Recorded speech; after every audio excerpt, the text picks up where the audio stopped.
All right. Good evening. Hope you're all doing well. Today we are learning Maseches Gittin Daf Yud Tes, and we're starting at a Mishnah 5 or 6 lines down on Yud Tes. You want to move closer, Dad? You can come closer. We'll be starting with the Mishnah on the top of Yud Tes Amud Aleph. And the Mishnah says, Bachol Kosvin, the ink that you're allowed to use, there's a variety of them. It says Bakol. We'll see soon that it's not really Bakol. The Gemara says Bidio, which is regular ink. Basam, which is a type of paint. Bisikra, which is some type of red ink. Uve kumus, which is a type of gum base. Uve kankantum, which some of the Meforshim here explain, the modern Meforshim explain that it's copper sulfate. Dad, copper sulfate? Copper sulfate has a color to it? Blue, there you go. And says the Gemara, the Mishnah, Uvechol davar shehu shel kayama. Anything that is of a permanent, isn't that what you stained your hands with before you got married? That was a different chemical? Excuse me. And therefore my dad wore gloves at his wedding. Fancy. So the Gemara says, V'chol davar shehu shel kayama, any type of ink that is permanent in nature, that is allowed to be used. And then the Mishnah adds, Ein kosvin lo b'mashkin, you cannot use juice, v'lo b'mei peiros, the liquids from juice, v'lo b'chol davar she'enu miskayim, you cannot use a liquid that does not last. The Mishnah continues, Al hakol kosvin, what can you write on? It says the Mishnah, you can write on everything. Al ha'olah shel zayis, the leaves of an olive tree, they're very long-lasting leaves. And al hakeren shel para, on the horn of a para, but v'nosein la es para, but then you have to give her the para, right? Because otherwise, v'nasan la. Right, and or you can do al yad shel eved. You can write it on the hand of an eved. V'nosein la es eved. She'll be like, okay, that's a divorce. I'll consider. You've got a good slave in the deal. That's what the Gemara says. Rabbi Yossi Aglili argues. Omer, he says, Ein kosvin lo al davar sheyesh bo ruach chayim v'lo al ha'ochlen. You cannot write on something that's alive, nor can you write on anything that is qualified as a food. Right. Sometimes we've seen these little things where people write their names on a piece of rice, these little overpriced little things, trinkets that you get at the store. That does not work according to the sheets of Rabbi Yossi. The Mishnah opens, Dio is diusa, which is the Aramaic word for ink. Sam is sama, not much of a difference, still the same. The Meforshim here on the page say that this has a golden color to it. That's an acceptable color. Sikra is red. Amar Rabba Bar Barchana, Sikrasa Shema. Its real name in Aramaic is Sikrasa. Kumus is kuma, kankantum, amar Rabba Bar Barchana, amar Shmuel, charta de ushbechi. Charta de ushbechi is the polish that's used by a shoemaker to polish shoes. So it's a very strong type of dye that can function as ink. The Gemara says about halfway down on the page of V'chol davar shumiskayim, whenever we say in the Mishnah V'chol davar, that's a language of inclusion. Says the Gemara, La'asuye mai, what does this come to include? What are we adding to the list of reasonable forms of ink? The Gemara says, La'asuye hadatani Reb Chanina. What did Reb Chanina teach us? Kasvu b'mei tarya. If you write a get in dirty, muddied water, according to some of the Meforshim, or ve'aftza, which is the liquid from a galnut, that is considered acceptable, kasher. Tani Reb Chia kasvo be'avar, if it's written with lead, this doesn't mean you take lead like the old pencils and you write with lead. It's powdered lead that's put into water and then dried out in a way that can be used as ink. Kas ba'avar or b'shachor, which is charcoal, uv'shichor, which is that shoe polish we were talking about before, kasher. All of those are good. Now we're going to jump into the world of Hilchos Shabbos for a minute, and this is going to be a setup for a very important question. The Gemara says halfway down on Yud Tes Amud Aleph, Itmar, Hamavir dio al gabe sikra b'Shabbos. If a person takes black ink and they color over 2 letters that are written in red ink. Okay, so let's picture it. You've got 2 letters, an aleph and a beis written on a piece of paper in bright red ink. You take a black marker, black pen, and you write on top of them. So you're doing 2 things. You're blocking out the red and you're adding in the black. So says the Gemara, Rabbi Yochanan v'Reish Lakish ta'amrei tarvayu chayiv shtayim. You violated 2 isurei d'oraisa by writing black ink on top of red. Achas mishum kosev. First of all, the black ink that you wrote on top of the red is new writing. The achas mishum mochek. And one of them is because when you wrote the black on the red, that's ki'ilu erasing the red, even though we know it's only covered, which helps us in Lumdus to understand what mochek means. Mochek doesn't mean what we think it means. We're used to saying that erasing is when you take an eraser and remove it. That's relatively new technology. What they did back in the day is they covered over it with another color. So therefore, says the Gemara, if a person has 2 letters of red ink and they cover it with black ink, you're chayev 2 isurim. However, dio al gabe dio, black ink on black ink, or sikra al gabe sikra, red ink on top of red ink, that is pater. That is only an isser derabanan, because you haven't written anything new and you haven't erased anything. It's black on black. What? Not really. A highlighter is an interesting question. That would probably be an Isser D'Rabbanan too, because we need 2 letters to create an Isser D'Oraisa for Kosev. But it's a little different in the following way. This is my name. Let's say I write the letter P in black before Shabbos, and then on Shabbos, I write the same exact letter P, one on top of the other, indistinguishable. That is Pater Avalasar. That's an Isser D'Rabbanan, not an Isser D'Oraisa. So that's if it's the same color. There's no mention of it's being also with the writing on Shabbos. That's what we're talking about. That the writing, yeah. Why is it also regardless of the copies of the income? So the first writing was done before Shabbos, and then now the writing that you're doing is on top of old writing. So let's say before Shabbos you signed your name. Like everybody, you have a distinctive signature. Then you take a pen and you trace on Shabbos your signature. You can't do it, but it's not an Isser D'Oraisa. It's a rabbinic violation. Why? Because your writing doesn't show. Your writing is simply tracing an existing signature. So the Gemara says that's not Kosev. And I'll tell you why in logic, in the deeper logic, why that makes sense. Because you have communicated nothing. The whole reason why we have an Isser of writing on Shabbos is because the walls of the Mishkan were set up in a way where this side of the wall had an aleph on it, and this side of the wall had an aleph on it. Therefore, 2 letters tell you which walls to adjoin. So when you write your name on top of your name, yes, you dropped ink on the paper, but you've communicated nothing. Therefore, it's an Isser D'Rabbanan and not an Isser D'Oraisa. Because when we're talking about Kosev on Shabbos, we require some level of communication. And if you're just tracing, then tracing is not considered an Isser D'Oraisa. Next case, says the Gemara, let's reverse it. What if we do Sikra al gabe dio? What if we do red on top of black? This is different. Why? Amre la chayev. Some say red on top of black is chayev. The amre la pater. Some say red on top of black tracing, again, same tracing, is going to be pater. Amre la chayev. The one who says that you're chayev is because mocheku, because you took the red and you erased the black, you covered the black. You didn't do Kosev because you've communicated nothing new. But when the red covered the black, you did mochek. That's why one says you're chayev. Maskim. So far, that's true. But the Gemara then says, Va'amri la pater. Some say over here that is actually only an Isser D'Rabbanan if you do red ink over black. Why? Amri la pater, because Mikalkel who. Oh, here the Gemara is showing its preference for black ink over red ink. Because black ink is the normal way to write and red ink is abnormal.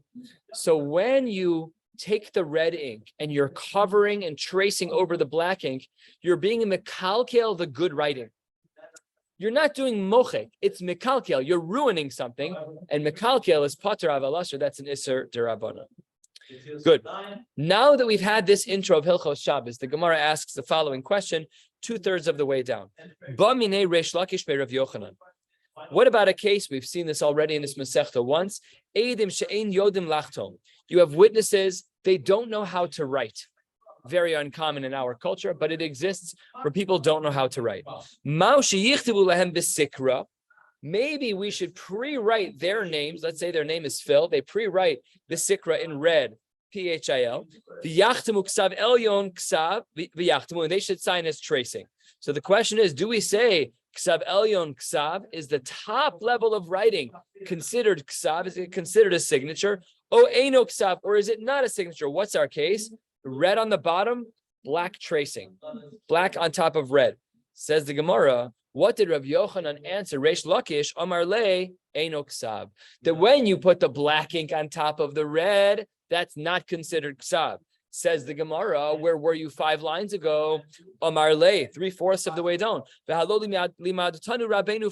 ago, the Ksav Elyon is Ksav Le'inyan Shabbos.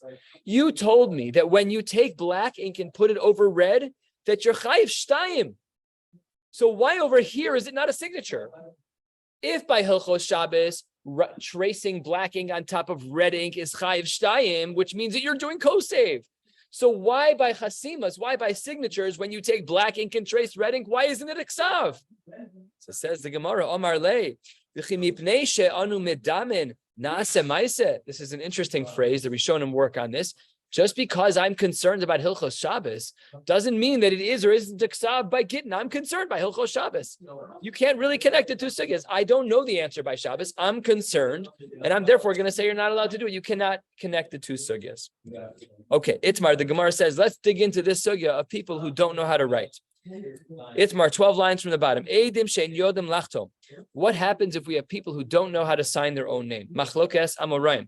Rav Amar, he says, Mekaran lahem niar chalak. We tear into good paper in the name shape of their name, right? We cut out into a piece of paper.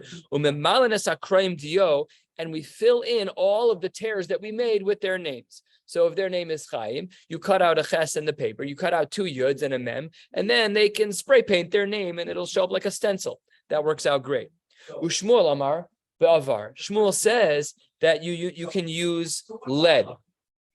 Using lead is a problem because we spoke about that earlier. Says the Gemara be'avar sal kadaitach. How can you say that you can use lead?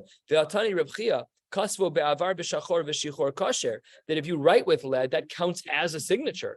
You can't use the stencil as an ink that's viable for a chasima. You have to use an ink that isn't viable for a chasima. So says the Gemara, there's different kinds of lead. Lo kasha, habe'avra, habemaya de'avra. One is talking about lead itself, which is not an acceptable form of a signature. So if they take a stick of lead and they write Chaim as a stencil so someone can trace, that's acceptable. But Maya de'avra is not allowed. If you take lead and you dilute some of the solutes into water and you dry it out, that kind of ink is a real ink that you're not allowed to use as a primary stencil. Rabbi Abo has another approach that can be used for people who don't know how to do chasima. Omar b'mei milin. What is b'mei milin? So the Meforshim say it's the gallnuts that we discussed before, that you can use that as the primary text that they can then trace upon. The Gemara says that's a stira. Why? Because v'hatani Reb Chanina, we learned this already today, earlier in the page, kasvu b'mei tari v'afza kasher, that counts as a primary ink.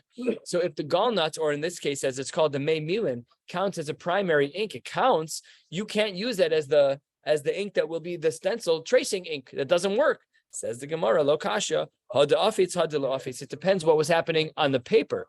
If the paper it was already treated with this liquid of gallnuts, so then you're right, because the Gemara says she'ein mei milin al gabe mei milin. But if the page had never had it, so then you're right that would not work. The Gemara says Rav Papa Amar birok, they would use saliva to put down the primary person's name, and then they would trace over the saliva, because everyone agrees that saliva is not considered to be ink. V'chein ori le Rav Papa. Rav Papa taught this to le Papa Torah. Papa, the shore, from the word Torah, the guy who watched over the shvarim, the guy who watched over the shore. He had a farm of cows. So this guy's name was Papa Torah, and he also said birok, that when the guys don't know how to do chasima, you should use saliva, create a shape of their name, and then the guys can just stencil. I was teaching my 4-year-old how to write his name. So I wrote the letter A, then I did a dotted line for him, and then he traced over the line. The Gemara doesn't recommend that. I don't know why not. We're used to that from our penmanship in the early days of school back in the day. Nevertheless, the Gemara continues, fine, we have a solution for people who don't know how to write. Vihani mili, that which we rely leniently, that we can use a stencil or any of the solutions above to allow someone who does not know how to write, that which we allow this leniency for them to trace another pre-written name, hani mili is only begittin. Why?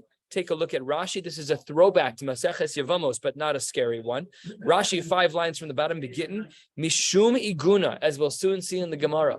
The Gemara says that we're going to be makil, that the signatures on a get can even be those who don't know how to write, provided that we can first template and sketch what their signatures should be, all to protect a woman from becoming an aguna. Aval b'shtaros lo. It doesn't apply by regular documents, only by a get. It's the only document where we allow people who are illiterate. Maybe illiterate's not the right word. Is there a word? What? Is there like a word for it? Who don't know how to write? We have illiterate, which just don't know how to read. I don't know. They don't know. They're not able to read. They don't need it. Right, I mean, you can know how to read without being able to write. There should be two different words. I'm sure there's a word. Yeah? I don't know the word. That's hard to believe, actually. I played Scrabble with this man hundreds of times, and needless to say, I never won. Needless to say, but I did learn a good vocabulary. And my dad always played upside down. He always faced the board towards me. Still true, by the way. Aval b'shtaros lo. It's frustrating. It's very frustrating. Just a technical question, I guess. What did lead mean back then? It doesn't mean what it means now. The lead pencil doesn't have lead. Not our current pencils, but there were pencils that had lead in them. A piece of lead that when you would take it, a piece of lead that if you took it on concrete or on paper, it would leave a trace. It would leave a mark. I presume that's what it means. It's probably very dangerous too, but we didn't know about lead poisoning back in the day. It's one of the many reasons that don't eat the crayons. Yeah. So this was a leniency that we allowed for a person who couldn't write. This was a leniency only true by Gittin. Bottom line of your Testament Aleph, aval b'shtaros lo. It says the Gemara, somebody tested this system. Somebody actually tried this. He wanted to sneak in his non-get document. And this guy's like, hey, come sign. He's like, I don't know how to hold a pen. He's like, don't worry, trace this. And then what happened? The Nagde Rav Kahana. Rav Kahana gave him Malkos. Yikes.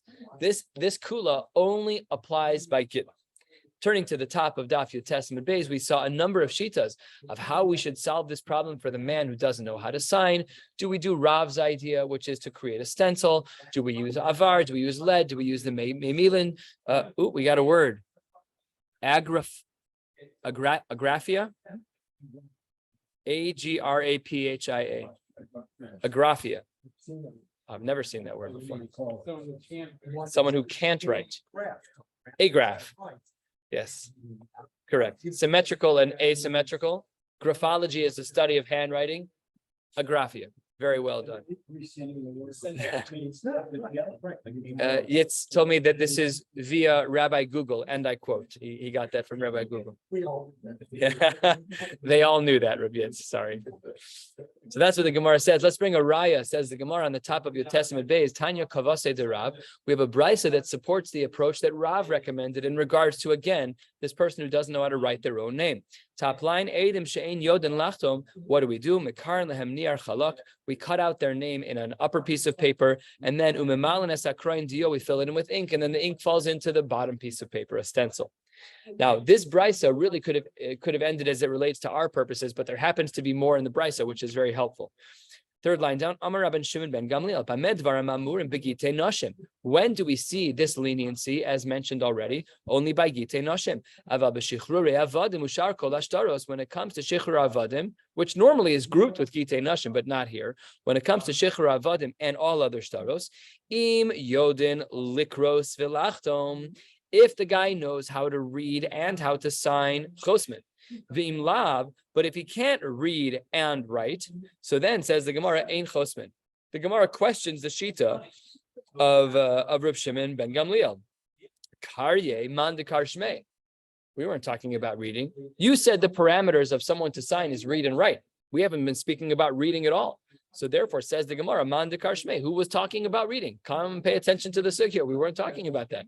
The Gemara says, you're right. But the problem wasn't Rav Shimon ben Gamliel. The problem was our brisa.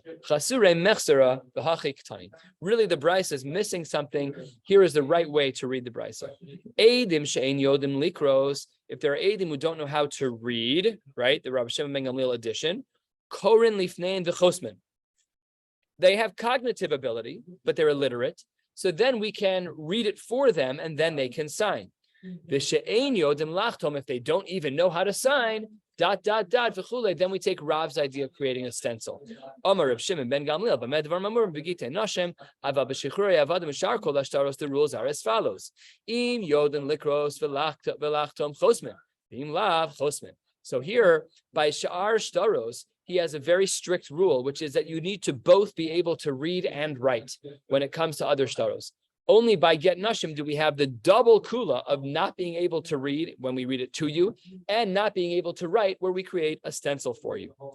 Amar Rebbe Lazar, my time of the Rabban Shimon ben Gamliel. Why was Rav Shimon ben Gamliel making this distinction between get nashim, where we allow for stencils, and the case of get shichror and sha'ar shtaros, where we don't allow it?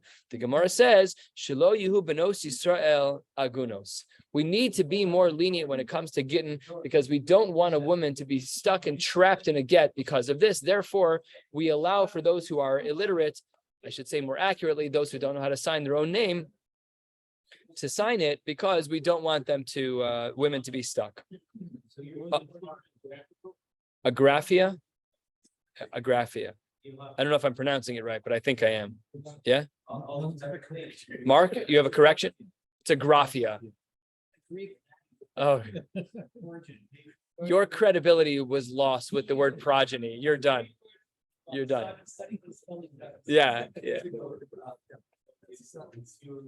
Okay. How do we paskin? This is an odd Gemara. The Gemara now goes into two shitas, but we only saw one shita. The Gemara says, Amar Rava halacha ki Rav Shimon ben Gamliel. Even though we haven't seen a dissenting opinion yet, all he said is that we allow the leniency of using a stencil. And then V'Rav Gamda Mishmei de Rava Amar Ein Halacha. Halacha is not like Rashbag. The Gemara says, Ve'ela Keman Ki Rabbanan. Like, who are we talking about? That's impossible. There's no other shita. Rav Kahana. What did we see on the bottom of the previous page? Somebody tried this. They took a regular star of you owe me money, I owe you money. This guy couldn't write a thing. He said fill in the chicken scratch, and he tried, and Rav Kahana smacked him over the head. So Pashat that we hold like Rav Shimon ben Gamliel, that it only applies by Gittin Nashim and not by Shar Shtaros. What do you mean we don't hold like Rashbag? So the Gemara says Tirgema Akriya. All we're saying is that we disagree with Rav Shimon ben Gamliel only in one area in regards to reading. He says reading isn't a parameter in this sugya. Remove it altogether. It doesn't belong here. But we still agree fundamentally with Rav Shimon ben Gamliel that the heter of the stencil applies for Gittin Nashim because of Aguna, and it doesn't apply to get Shichror or to Sha'ar Shtaros. That's how illiterate people used to say. It's implied from our Gemara that it would not work. It's implied from our Gemara. It actually has to be. Remember that we need to do kiyum shtaros. We need to be able to verify signatures later. What is this guy's name? It says name is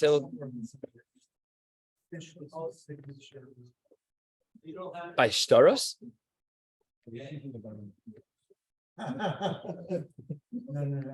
We're in the wrong room for that one. Maybe we'll get there. Or did I teach it and forget it already? Okay, because that could happen too.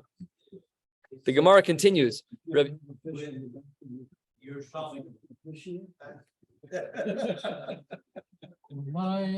You know, sometimes today is my 43rd birthday. Still embarrassed by my dad. You know. Happy birthday. Gracias.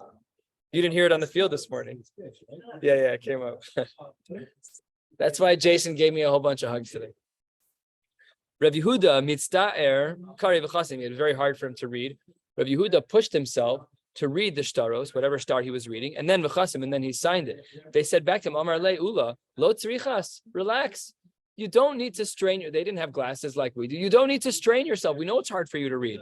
You ever see people super nearsighted? They're mamish holding things an inch in front of their eyes. They're struggling to read. There's people who are super nearsighted. And that's what they do. Says the Gemara, you don't have to do that. To Rabbi Lazar, Mara de Eretz Yisrael, Karu Kamei v'chasim. By him, he had people read it to him. His vision was poor. They read it to him and done. And then he signed it. And Rav Nachman in his generation, Karu Kamei Safrei Daini v'chasim. The people of the Bezdin, the scribes of the Bezdin would read it, and then he would sign. It says the Gemara, but in that generation, V'dafka Rav Nachman, but it was only him. This Safrei Daine Deis Lehu Emsa, and his own scribes who knew him, because Rav Nachman was a Chashav Azach. He was appointed as the head of the community by the Reish Galusa. He was the son-in-law of the Nasi. He had a lot of familial connections over there. So only if they knew each other. But Aval Rav Nachman v'Safrei Achrini, if Rav Nachman was the one signing, and the Sofrim didn't know Rav Nachman or Safrei Daini, it was the people who were of the Bezdin of Rav Nachman, but the Inish Achrina and somebody else was signing, then they couldn't do that. Low. Rav Papa ki hava asi lekamesh tara parsa, when there was a document written in Persian to Avid Barkos Shal Nachrim that had been penned in a court of non-Jews, Mikri lehu l'shnei nachrim, he would have two people who read Persian read the document to make sure that the content in it was true to form. And here's how he tested them. Zeh shelo bifnei zeh. He put one guy in interrogation room 1 and one guy in interrogation room 2 and tried to make sure that their stories aligned. And this is a term we'll get to, not now, but in many years, the Mesiach Lefi Tumo. He spoke to them in such a casual way, like, hey, by the way, I just don't read Persian. Can you read this for me? Meaning not letting them know the implications of what they were reading. Just please loosely translate. So when Guy A and Guy B, two Persians, Goyim, if they're able to read this document, Mesiach Lefi Tuma, without knowing what the implications are, they're just reading. So then the Gemara says that they can be trustworthy. They can be trusted. How trustworthy are they? You can even collect from properties that have a lien on them, which is the highest level of a property because it impacts other people. This is considered the case. That's why and I did this myself, I called Nabisco and I said to them, can you please tell me if there's any milk in the regular Oreos for people who have milk sensitivity? There's Tamagoy. So it's Mesiach. You're asking them, they're answering you. There's another halachic principle called Uma Numarium Nase. In regular Oreos, there's no milk at all. Yeah. I didn't share this last week. No, I did not.